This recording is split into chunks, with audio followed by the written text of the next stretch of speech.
Bugün burada İngiliz edebiyatı alanının duayenlerinden, en eski hocalarından, en büyük hocalarından Profesör Doktor Ünal Aytür'ü konuk etmekten büyük bir onur duyuyorum.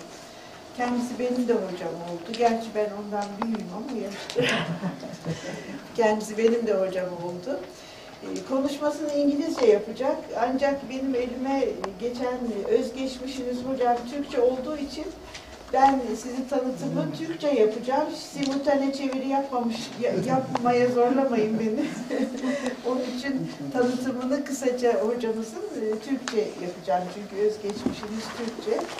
Profesör Aytür, Ankara Üniversitesi Dil, Tarih, Coğrafya Fakültesi İngiliz Dili ve Edebiyatı mezunu. 1960 yılında bu bölümden mezun oldu ve hemen arkasından asistan atandı. 1962 yılında doktorasını Londra Üniversitesi University College İngilizce bölümünde tamamladı.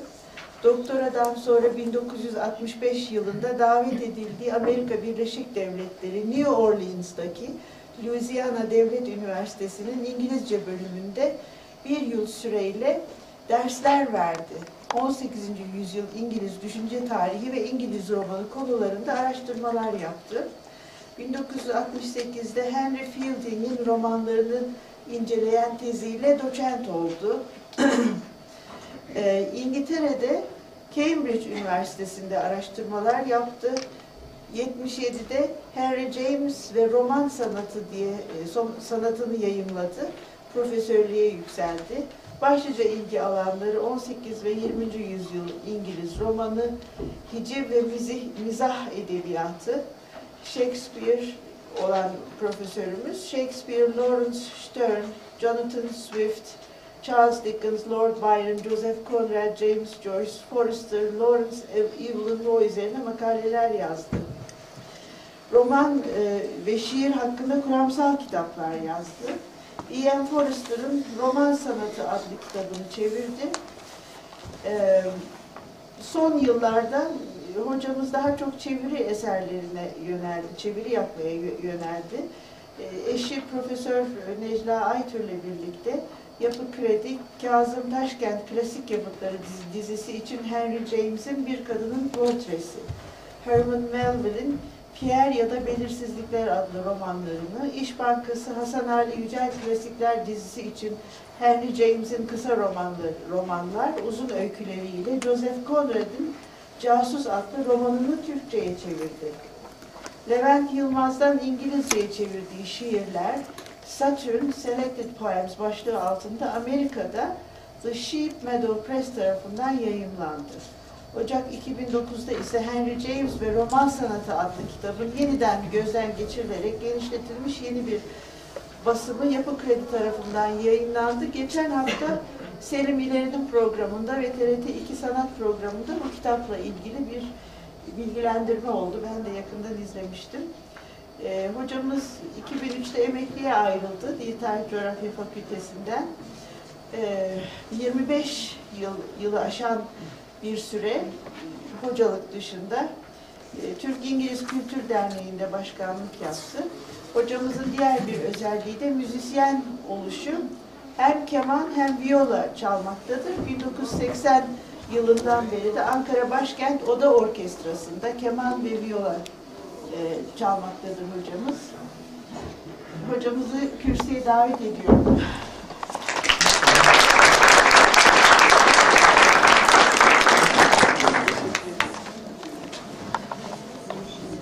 Çok teşekkür ederim. Benim için büyük mutluluk tabii burada olmak. Eski meslektaşlarımla, eski demek doğru değil, eski öğrenci ve ömür boyu meslektaşlarımla bir arada olmak.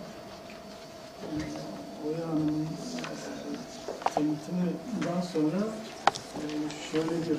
İngiliz dili tabii çok olanakları büyük bir dil. O tanıtımdan sonra bir problem çıkıyor. O da to live up to one's reputation demeyeyim ama to what has been said about one. Konuşma İngilizce olsun diye kararlaştırıldı. Onun için biraz sonra İngilizce olarak okuyacağım diyeceğim. Çünkü buraya gelmeden 1 saat önce bastım. Taze bir konuşma olduğu kesin.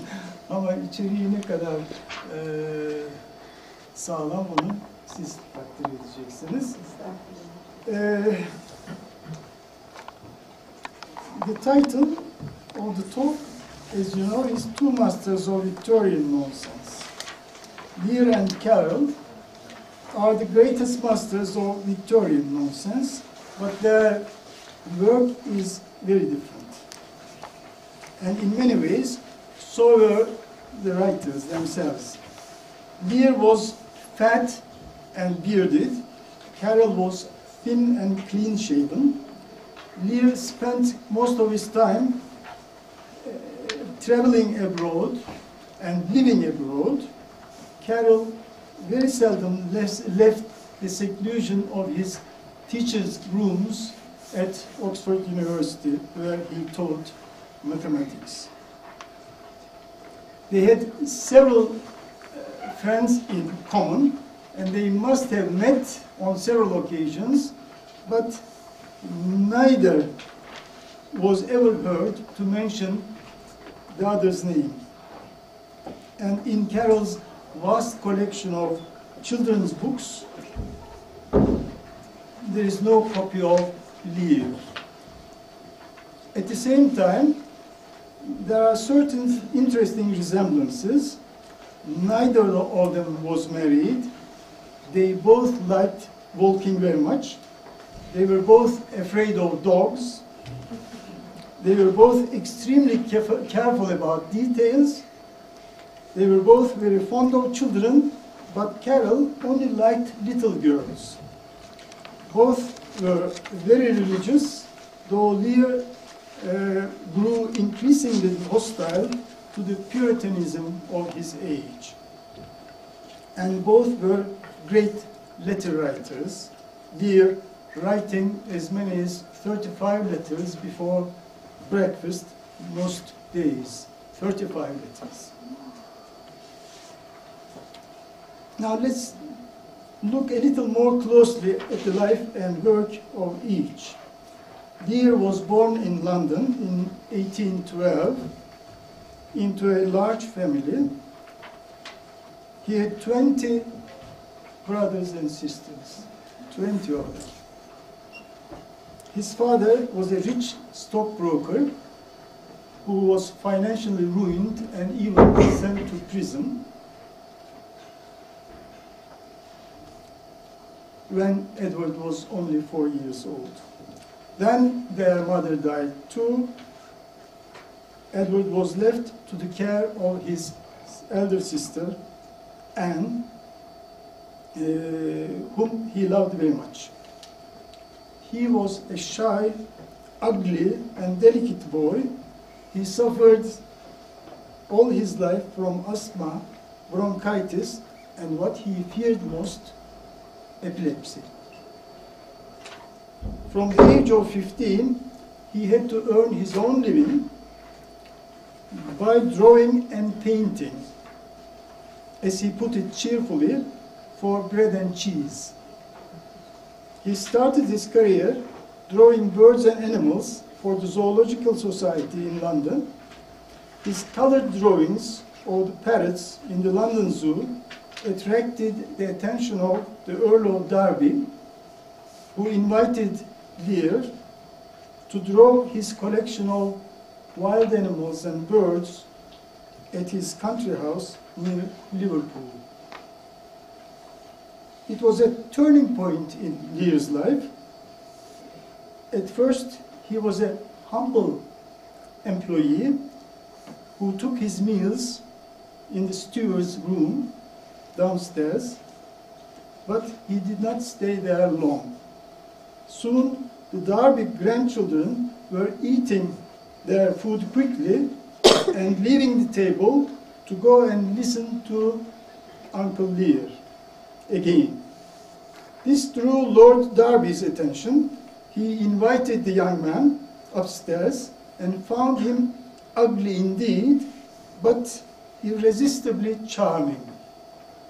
Altogether, Lear knew and worked for no less than 4 Earls of Derby, and they all loved him very much. Through them, he met most of his patrons and a number of his friends, yet this fashionable society bored him dreadfully. As a solution, he started spending more and more time in the nursery.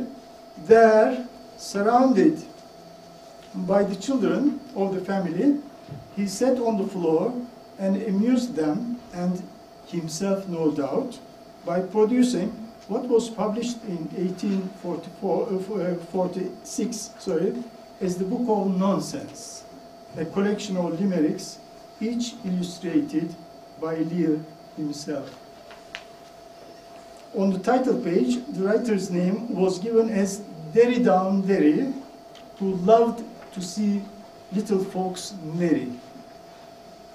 Lear did not invent the limerick. Its origins are uncertain. In his preface to the Book of Nonsense, he admits frankly that his inspiration came from the well-known nursery rhyme. There was a sick man of Tobago who lived on rice gruel and sago. Sago is just a made-up word. But at last, to his bliss, the physician said this: to a roast leg of mutton you may go. Now, from now on, you may eat a roast leg of mutton. And he was happy. Where the name limerick comes from, nobody knows. Lear himself never used the word. But though he did not invent it, it was Lear who made the limerick into a verse form as established in its minor way as the sonnet, with its own definite rules. Lear uses what we may call the pure form of the limerick, in which the last rhyme repeats the first. Modern limericks usually have a kick in the last line, using a new rhyme instead of a repetition, and their humor arises mostly from sexual references. Unlike them, in Lear's limericks, everything depends on an absurd gravity of tone and the total absence of reality. This sense of unreality is central to the universe Lear creates in his limericks and humorous verse. Here and there, if we look carefully, we may find a hint of the real world, as in there was an old lady of Prague whose language was horribly vague. When they said, "Are these caps?" she answered, "Perhaps that oracular lady of Prague." We all know, people like that, as we know the sort of politician in the limerick about the old man at a station who made a promiscuous oration, but they said, "Take some snuff, you have talked quite enough, you afflicting old man of the station," or at the station.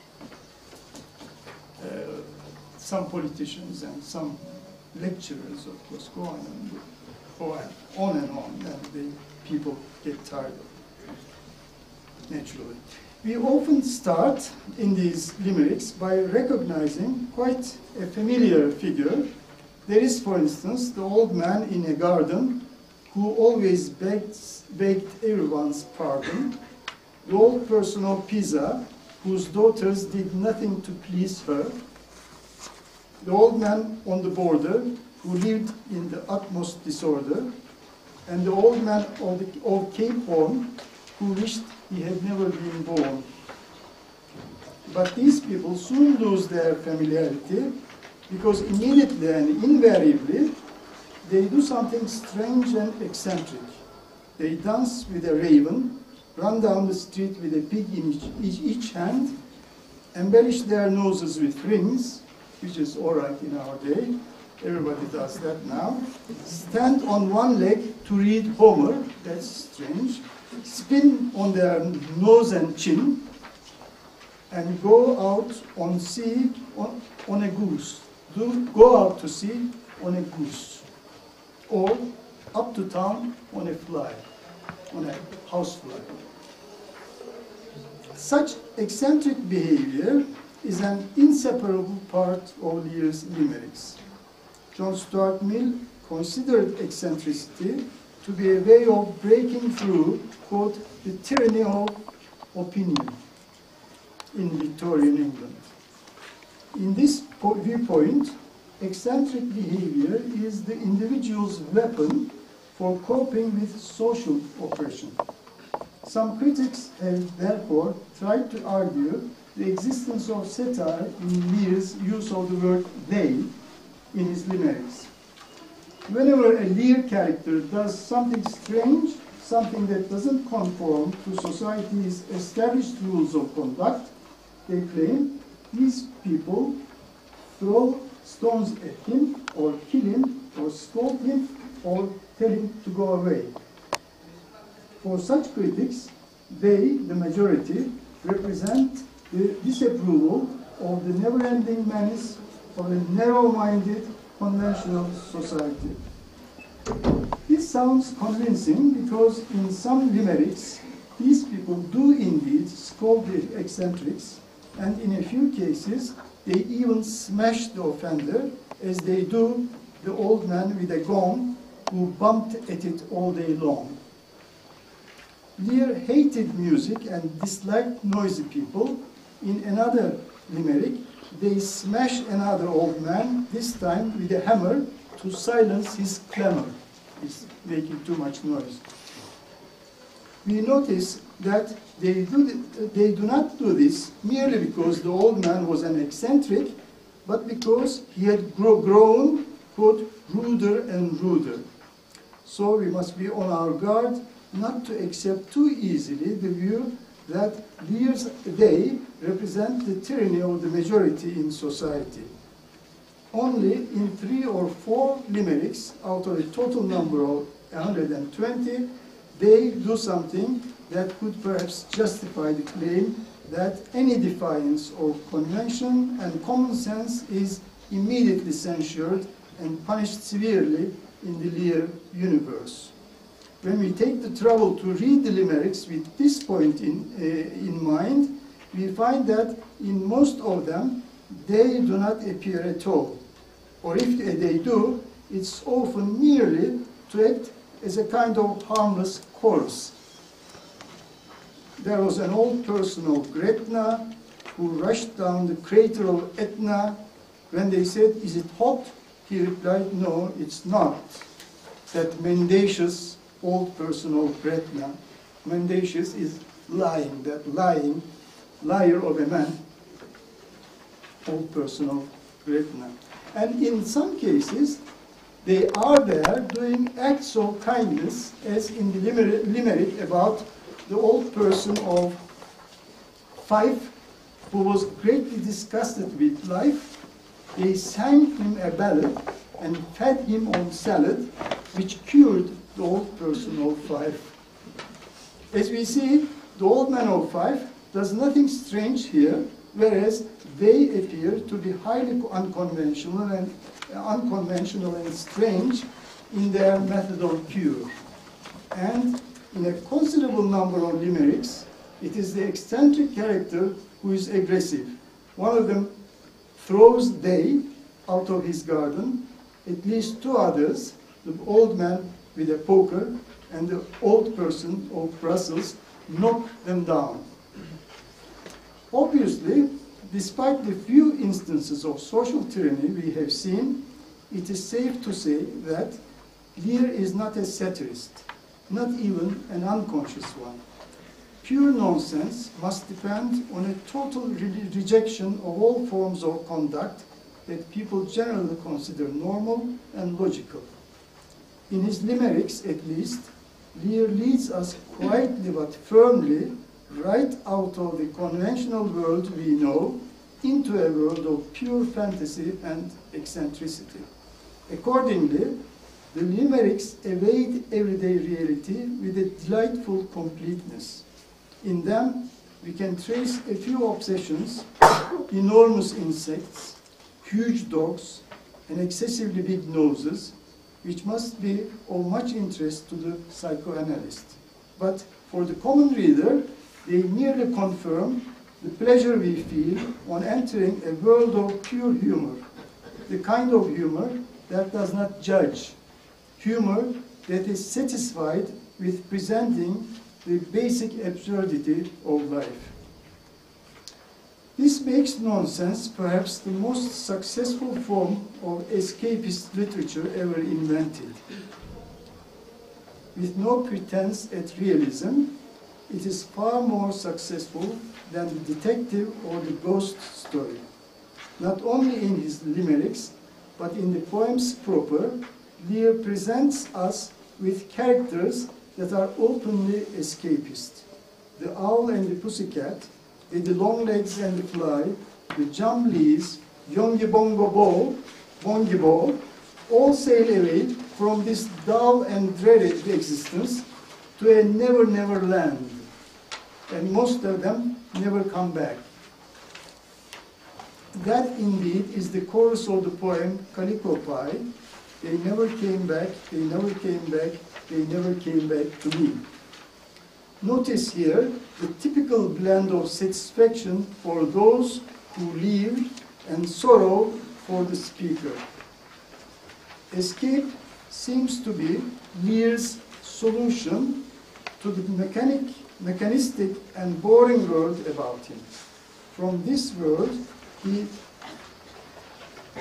retreated into a fantastic one of his own creation, in which, being the only ruler, he felt much easier and safer. At the same time, he knew better than most men the price one has to pay for escape. Owing partly to ill health and partly to a deep-seated restlessness, he himself was always on the move.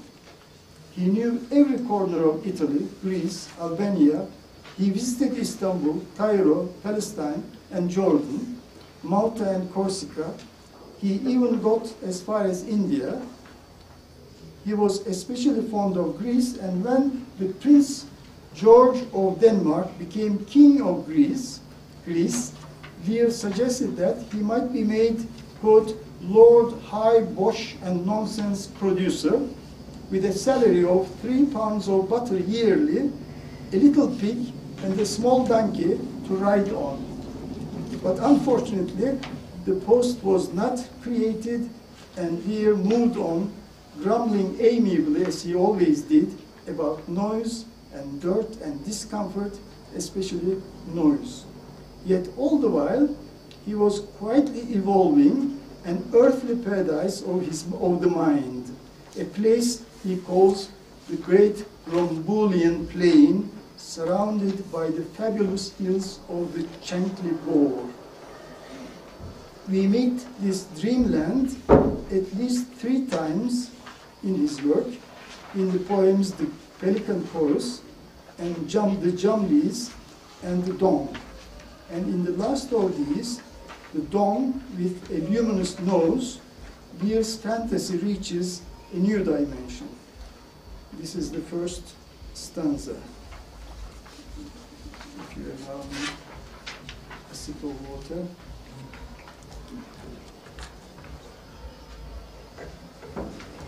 When awful darkness and silence reign over the great Gromboolian plain, through the long winter nights, when the angry breakers roar as they beat on the rocky shore, when storm clouds brood on the towering heights or the hills of the Chankly Bore, and goes on, we know that this is parody, but in the next 2 stanzas, the description becomes disturbingly effective. A mysterious light moves through this vast and gloomy scene. A lonely spark with silver rays piercing the cold black night, a meteor strange and bright. Slowly it wanders, pauses, creeps, anon it sparkles, flashes, and leaps. This single lurid light is the dawn with the luminous nose. And what is a dawn?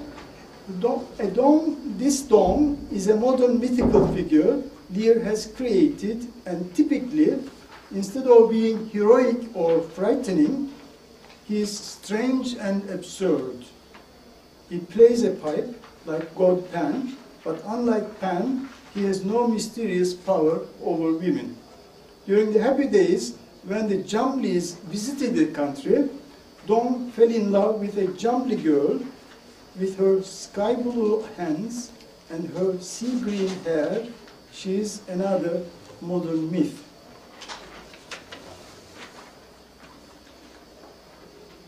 But she left him when the Jumblies returned home after a stay of 20 years in this never-never land. And like the legendary Tristram, the poor Dawn went mad for love. And to search for the Jumbly girl, he made himself a luminous nose of vast proportions and painted red,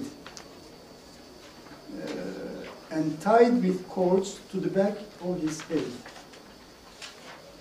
There's an illustration of this in the poem, but not here. And with the aid of a lamp in his nose, he went on with his pathetic search endlessly, even after dark. Lonely and wild, all night he goes, the dawn with a luminous nose, and all who watch at the midnight hour from pole or terrace or lofty tower cry as they trace the meteor bright moving along through the night. This is the hour when forth he goes, the dawn with a luminous nose. In this poem, Lear's nonsense breaks its own rules. Even in this grotesque earthly paradise, there is no escape from sorrow. Even as we smile at the dawn's absurd nose, we feel a pathos that is as old as humanity. Lear's nonsense brings us very close to tears this time. It is now generally accepted that nonsense is, in essence, a game. It is language used to quote a critic, not according to the rules of prose and poetry, but according to those of play. Both Lear and Carroll loved playing with language, using words in new meanings, combining syllables from different words to form new ones, and even making up words of their own. In his book on symbolic logic, Carroll claims that any writer is fully authorized in attaching any meaning he likes to any word or phrase he intends to use. Humpty Dumpty repeats this view in Alice Through the Looking Glass when he says, when I use a word, he says, it means just what I choose it to mean, neither more nor less. And when Alice asks him whether he can make words mean so many different things at once, he answers, the question is to be master, that's all. Who is going to be master, words or the writer? As we all know, words can indeed mean so many things at the same time, and they can be both dangerous and disorderly. The game of nonsense consists in mastering these slippery and unruly objects and putting them into order to construct an entirely new, orderly, but unreal world. A world in which characters do and meet all sorts of strange things. Critics have pointed out various ways in which Lear and Carroll achieve this end. One is the method of combining things by sound rather than by meaning. Lear's old person of Rye, for instance, goes up to town on a fly, not because he prefers a fly, to another equally absurd means of transport, but because the word fly rhymes with the place name Rye.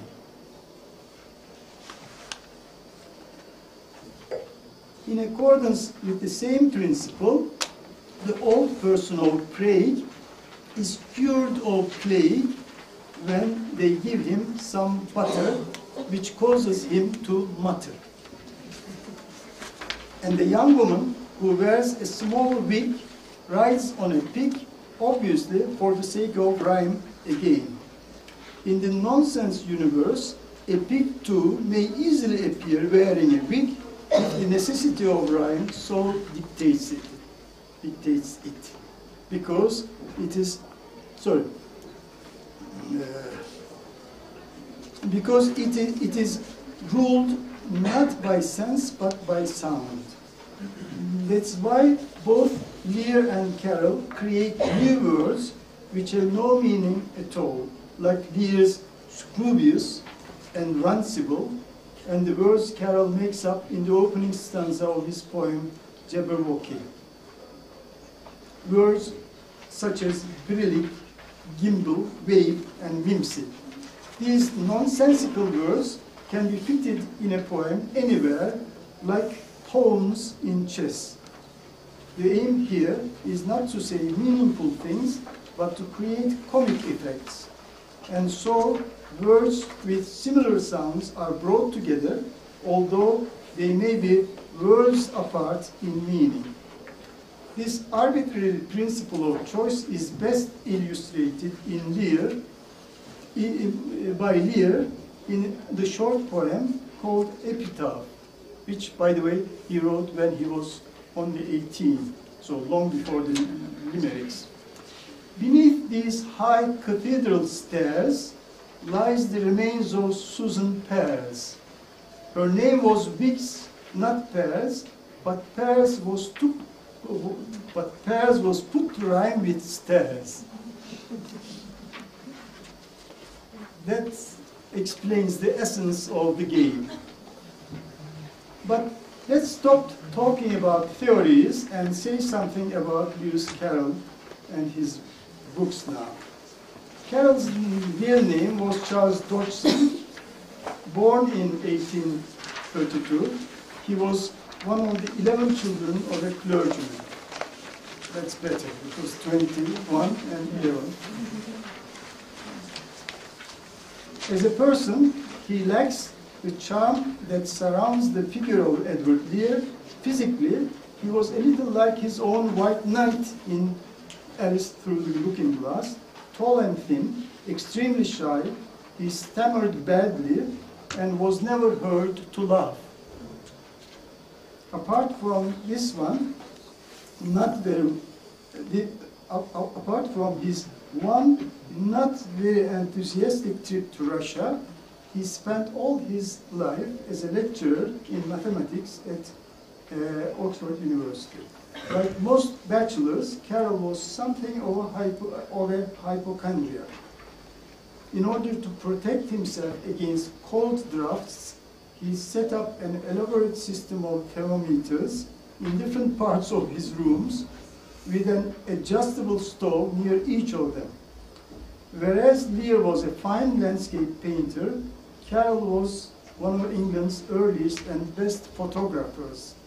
His favorite subject was little girls. Sometimes with the permission of their parents, he photographed them in the nude. He was excessively correct about this, as about everything to do with sex. For Carroll was a highly prudish man. The slightest allusion to sex in a joke would make him leave the room immediately. He actually thought of editing a Shakespeare fit for girls. And as soon as his little girls began to grow up, he lost interest in them. Like so many intellectuals of his period, Carroll was greatly worried about religious problems or bi-religious problems, but he never lost his faith. In a word, he was a representative academic, Victorian, clever, sensitive, and prim. Yet It was this unlikely teacher of mathematics who created the two Alice books, which made him a great master of Victorian nonsense.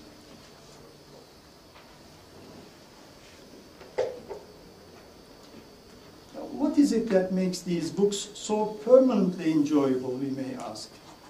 If one has to give a single reason, it is probably their total lack of sentimentality.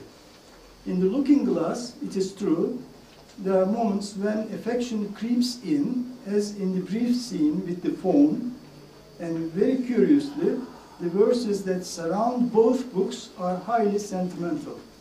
But the moment Alice's dream starts, she is her shrewd, capable, though highly puzzled self. She expects little from any of the characters she meets, and she generally gets nothing. The White Rabbit, the Caterpillar, the Duchess, the Fish Footman, the White Knight, Humpty Dumpty, they all pay very little attention to her. They are far too absorbed in their own incomprehensible and rather absurd adult concerns. It is not an easy word for a child, or indeed for anyone.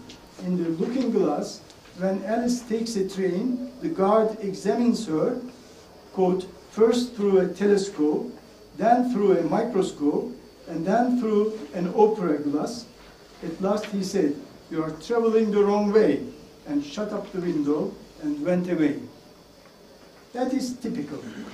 At the same time, Alice cannot help feeling how absurd everybody is, and quite rightly too. For in what way is the Mad Tea Party any madder than the Queen's Croquet Party, or the trial of the Knave of Hearts, or the fight between the lion and the unicorn? We are all mad here, the Cheshire Cat tells Alice. I am mad, you're mad, or you wouldn't have come here. The cat is right about almost everybody in this wonderland, but not surely about Alice. She may be deeply puzzled at everything she sees in this mad world, but she is eager to question and learn, and can keep her sanity even in such extraordinary surroundings. There is a lot of violence in this fantastic world too, but Carroll keeps its excesses clearly within bounds. In the Duchess's house, for instance, the cook starts, quote, throwing everything within reach at the Duchess and the baby. The fire irons came first, then followed a shower of saucepans, plates, and dishes, unquote. The Duchess takes no notice of them, even when they hit her, and the baby is howling so much already, it was quite impossible to say whether the blows hurt it or not. Alice is horrified at this senseless act of violence, but the Duchess tells her to mind her own business. And so, immediately, the cook's violence is reduced to a sort of strange game. Later on, during the game of the croquet, the Queen of Hearts keeps yelling, "Off with his head," or "off with her head," and there's an executioner to carry out her order. So Alice begins to feel uneasy. If the Queen became angry at me, she thinks, what would become of me? They are dreadfully fond of beheading people here. But the Gryphon reassures her, it's all her fancy that. They never execute nobody, you know.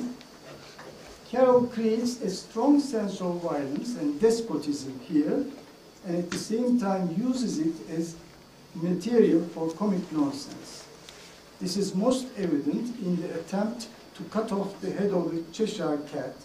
The executioner lifts up his eyes, and all he sees is the head of a cat in the air. He says, you couldn't cut off a head unless there was a body to cut it from.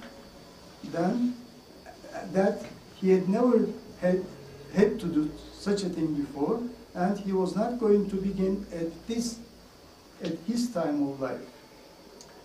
The king argues that anything that had a head could be beheaded. and the queen declares if something wasn't done about it in less than no time, she'd have everybody executed all round. But nobody is actually executed. We are in the 19th century, not in the bloody times of Shakespeare. Other scenes of violence are presented in much the same manner. The Lion and the Unicorn fighting for the crown, or Tweedledum and Tweedledee, who agreed to have a battle. They are no more dangerous than the ridiculous White Knight. Such dialogues, conducted according to the traditional rules of logic, as the one between the executioner and the king, are an endless source of humor in Alice's books. Carroll turns his interest in logic, language, and semantics to very good comic use indeed. The following exchange is the famous, in the famous Tea Party is another typical example. "Take some tea," the March Hare said to Alice very earnestly. "I've had nothing yet," replied Alice in an offended tone, "so I can't take more." "You mean you can't take less?" said the Hatter. "It's very easy to take more than anything. It's very easy to take more than nothing." This is true. If you have had nothing, you cannot take less, and you can, if you take anything, it will be more than nothing. Earlier in the scene, the Hatter asks Alice a riddle. "Why is a raven like a writing desk?" And when Alice says, "I believe I can guess that," the following verbal battle takes place. "Do you mean that you think you can find out the answer to it?" said the March Hare. "Exactly so," said Alice. "Then you should say what you mean," the March Hare went on. "I do," Alice said hastily, replied. "So, at least I mean what I say. That's the same thing, you know." "Not the same thing a bit," said the Hatter. "Why, you might just as well say that I see what I eat is the same thing as I eat what I see." "You might just as well say," added the March Hare, "that I like what I get is the same thing as I get what I like." A more sophisticated exchange takes place between Alice and Humpty Dumpty on the subject of what Humpty Dumpty calls unbirthday presents. He has been given a necktie. "They gave it me," Humpty Dumpty continued thoughtfully, "they gave it me for an unbirthday present." "I beg your pardon?" Alice said with a puzzled air. "I'm not offended," said Humpty Dumpty. "I mean, what is an unbirthday present?" "A present given when it isn't your birthday, of course." Alice considered a little. "I like birthday presents better," she said at last. "You don't know what you're talking about," cried Humpty Dumpty. "How many days are there in a year?" 365, said Alice. "And how many birthdays have you?" "One." "And if you take one from 365, what remains?" 364, of course. That shows that there are 364 days when you might get an unbirthday present. "Certainly," said Alice. "And only one birthday present, you know." Humpty Dumpty is a figure of comic humor, surely, but he is obviously a master of logical thinking here, but not always. In the same scene, he asks Alice her name, and she tells him, "My name is Alice, but..." "It's a stupid name enough," Humpty Dumpty interrupted impatiently. "What does it mean?" "Must the name mean something?" asked Alice doubtfully. "Of course it must," Humpty Dumpty said with a sort of laugh, with a short laugh, sir. "My name means the shape I am, and a good, handsome shape it is too."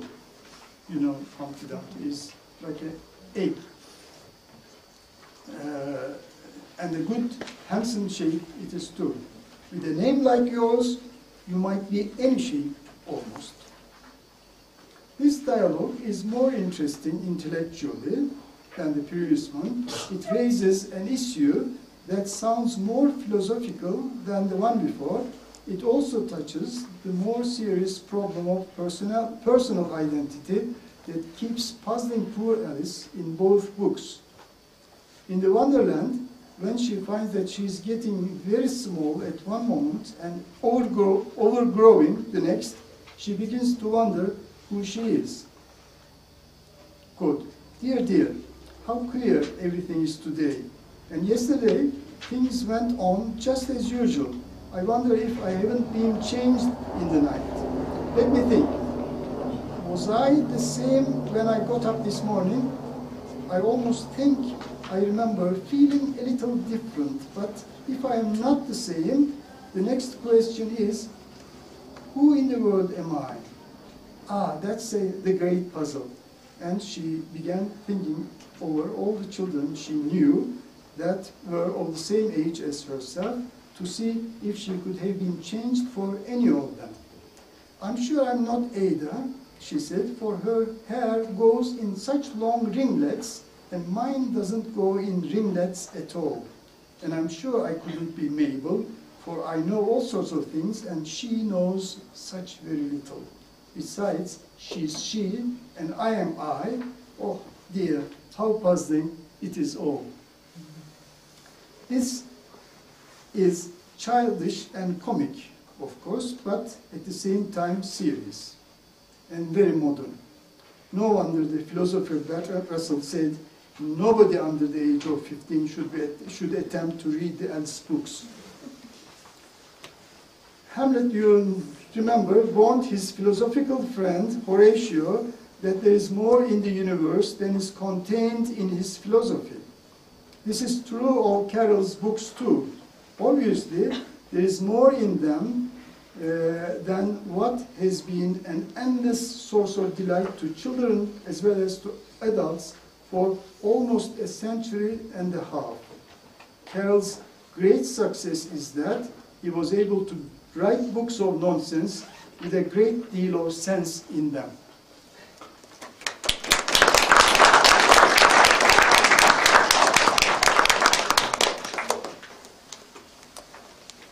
Thank you very much, Professor Aytür.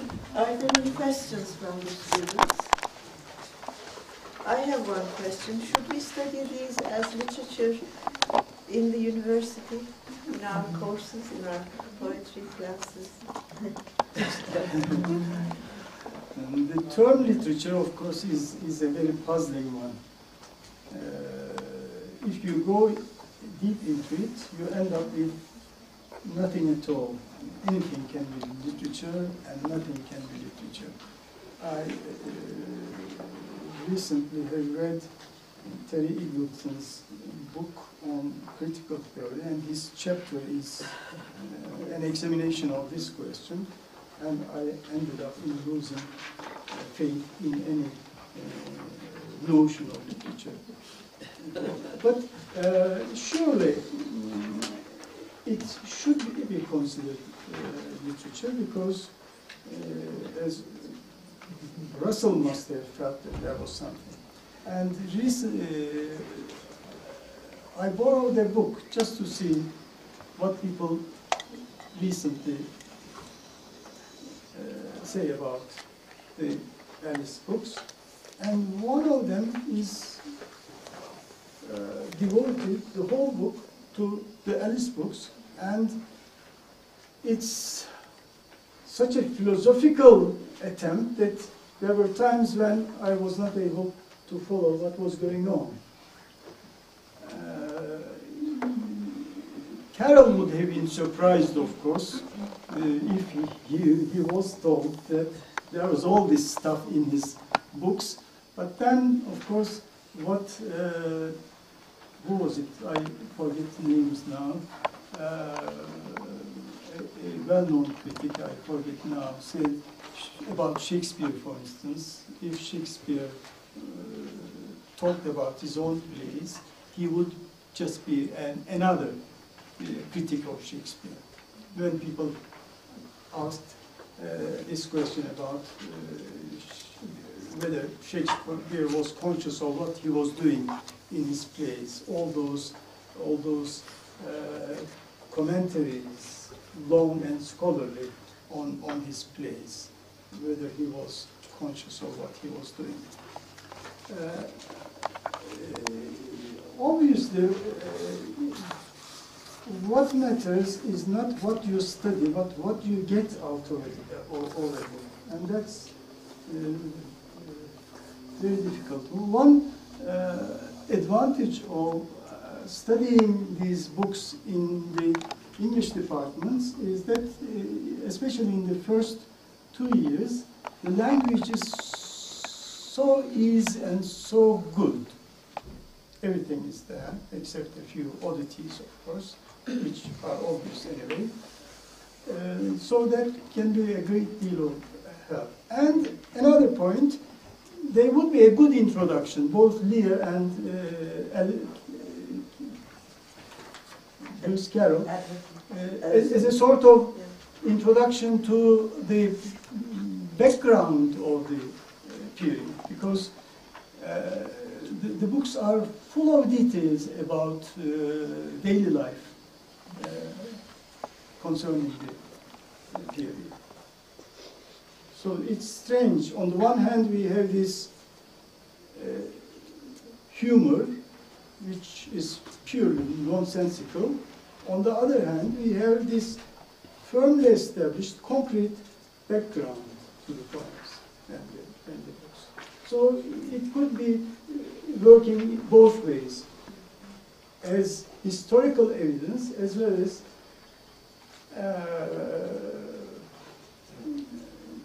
pleasure. We have recently forgotten that books are written to be read and to be enjoyed. I remember years ago, a teacher, a senior teacher at Oxford University, complained about a student of his. He said, when I asked her if she enjoyed the book I had assigned, the answer was, "Sir, I don't read books to enjoy, but to interpret and analyze them." That's the wrong attitude. So there's a great deal of pleasure in them, which is very important, because this is how the students are attracted to books. I never did use any of them in my courses when I taught, but that was a mistake, I believe. And our teachers never did. There was, you know her, of course, there was a famous Miss Gordon, who would ask us as students to read 10 books during the course of the year, outside the courses, and in none of them appeared either Lear or Lewis Carroll. That I think was a mistake. If that answers you. Thank you very much. Yes, it does. Any questions?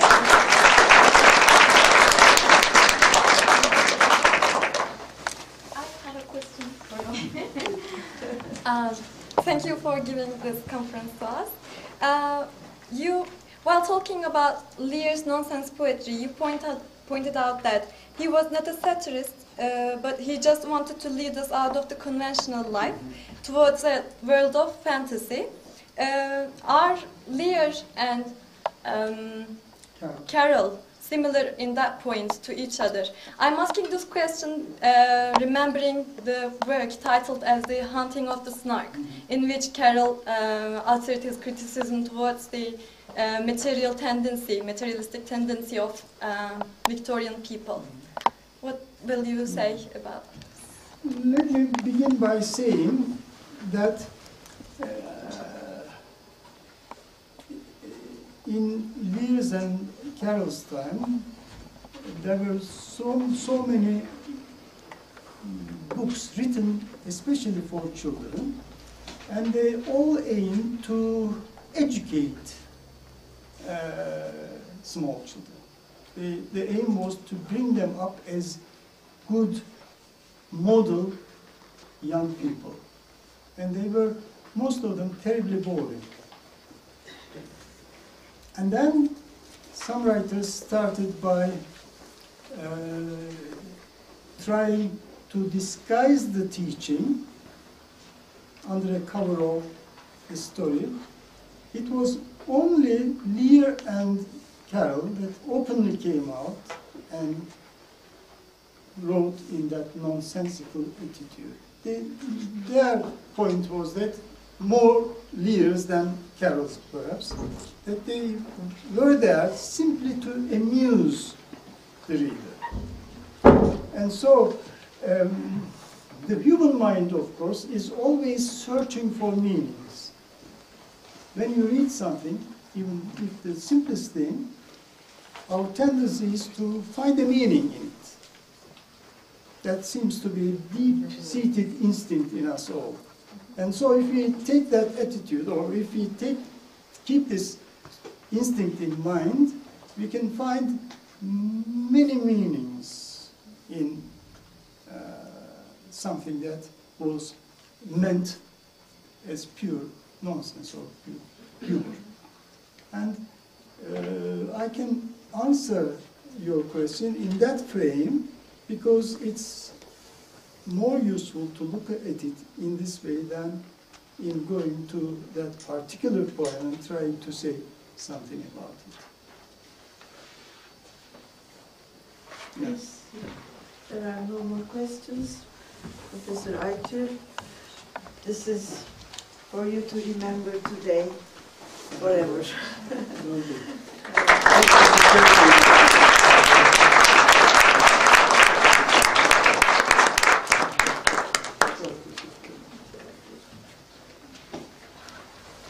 Gidebilirsin. Ders mi?